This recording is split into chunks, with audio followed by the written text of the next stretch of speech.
கணவர் தூக்கத்திலேயே உயிரிழந்து விட்டதாக கூறி ஒப்பாரி வைத்த மனைவி. போஸ்ட்மார்ட்டம் ரிப்போர்ட்டால் வெளிவந்த பகீர் உண்மை. கழுத்தை நெரித்து துடிக்க துடிக்க கொன்றுவிட்டு மனைவி கபட நாடகம்.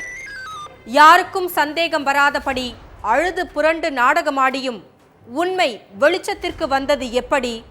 நடந்தது என்ன?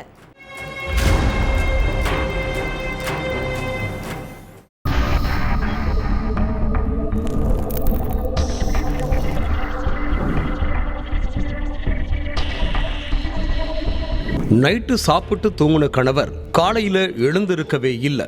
தூக்கத்திலேயே உயிரிழந்துட்டாருன்னு மனைவி பிரசன்னா சொந்தக்காரங்க கிட்ட சொல்லி அழுதுருக்காங்க.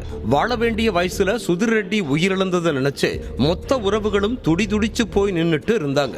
அப்பதான் உயிரிழந்த சுதிர் ரெட்டியோட சகோதரர் கண்ணுக்கு தன் அண்ணன் உடம்புல அங்கங்க காயங்கள் இருக்கிறது தென்பட்டு இருக்கு. இதுல ஏதோ வில்லங்கம் இருக்குங்கிறத புரிஞ்சுக்கிட்டு அவரு தன்னோட அண்ணன் மரணத்துல மர்மம் இருக்கிறதா போலீஸ் ஸ்டேஷன்ல கம்ப்ளைண்ட் கொடுத்திருக்கார். சடலத்தை புதைக்கவோ எரிக்கிறதுக்கோ முன்னாடி போஸ்ட்மார்ட்டத்துக்கு அனுப்பணுங்கிறதுக்காக போலீஸ் வேகமா சம்பவ இடத்துக்கு போயிருக்காங்க. உண்மையிலேயே உங்க கணவருக்கு என்னாச்சுன்னு கேட்டு போலீஸ் சுதிர் ரெட்டியோட மனைவி பிரசன்னா கிட்ட கிடுக்குப்பிடி விசாரணை பண்ணி இருக்காங்க. அதே நேரம் அவரோட சடலத்தையும் மீட்டு போஸ்ட்மார்ட்டத்துக்கு அனுப்பி வச்ச காவலர்கள் புலன் விசாரணையை தொடங்கினாங்க. அதுலதான் சுதிர் ரெட்டிக்கு நடந்த கொடூர சம்பவமே வெளிச்சத்துக்கு வந்துச்சு.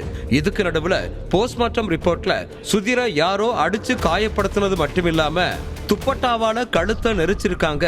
அதுலதான் அவரோட உயிர் போயிருக்குன்னு தெள்ள தெளிவா குறிப்பிட்டு இருந்துச்சு. அதை பார்த்து மொத்த குடும்பமுமே ஒரு நிமிஷம் ஷாக் ஆகி நின்று இருக்காங்க.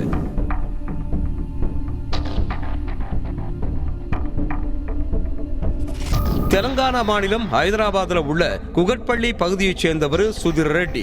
அங்க உள்ள பிரைவேட் கம்பெனியில வேலை பார்த்துட்டு இருந்த இவருக்கும் பிரசன்னாவுக்கும் கடந்த 15 வருஷங்களுக்கு முன்னாடி கல்யாணம் நடந்திருக்கு.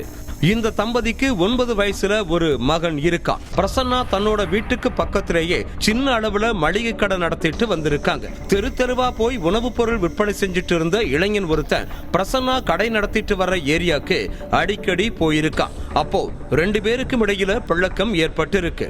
அந்த பழக்கம் நாளடைவுல திருமணத்தை மீறின உறவா மாறி இருக்கு.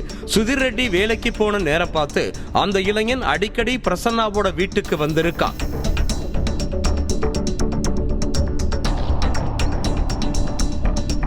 இத பார்த்து அக்கம் பக்கத்துல உள்ளவங்க சுதிர் கிட்ட சொல்லி இருக்காங்க. விஷயத்தை கேட்டு கடுப்பான சுதிர் தன்னோட மனைவிய கண்டிச்சிருக்காரு. ஆனா அதுக்கப்புறமும் பிரசன்னா தன்னோட தகாத உறவை கைவிடாம தொடர்ந்துட்டே இருந்திருக்காங்க. இவ்வளவு சொல்லியும் திருந்தாம உன் இஷ்டத்துக்கு பண்றையான்னு சுதிர் மனைவிய அடிச்சிருக்காரு. இனிமே நீ கடைக்கே போக வேண்டாம், கடையை வேற யாருக்காவது வாடகைக்கு விற்றோம்னு சொன்னதோட மனைவியோட செல்போனையும் வாங்கி வச்சுக்கிட்டார். சுதிர் இவ்வளவு கட்டுப்பாடுகள் விதிச்சதால கடுப்பான பிரசன்னா தன்னோட காதலன் கூட சேர்ந்து கணவனை கொல்ல பிளான் பண்ணி இருக்காங்க. இதுக்காக 2 பேரும் கூட்டு சேர்ந்து கூலிப்படைக்கு பணமும் கொடுத்திருக்காங்க. பிளான் படி நைட்டு 12 மணிக்கு பிரசன்னாவோட காதலன் கூலிப்படையை சேர்ந்த 2 பேரை அவங்க வீட்டுக்கு கூட்டிட்டு வந்திருக்கான். காதலன் கதவை லைட்டா தட்டுனதுமே சுதாரிச்சுக்கிட்ட பிரசன்னா மெதுவா போய் கதவை திறந்து விட்டு இருக்காங்க. அதுக்கப்புறம் அவங்க கூட சேர்ந்து ஆழ்ந்து தூங்கிட்டு இருந்த கணவர் சுதிரை கட்டையாலே அடிச்சிருக்காங்க. அதுக்கு பிறகு கூலிப்படையை சேர்ந்து 2 பேரும் சுதிரோட கை கால்களை இறுக்கமா பிடிச்சிருக்காங்க. பிரசன்னாவோட காதலன் வீட்டுல இருந்த துப்பட்டாவை எடுத்து சுதிரோட கழுத்தை இறுக்கி துடிக்க துடிக்க கொண்டிருக்கான்.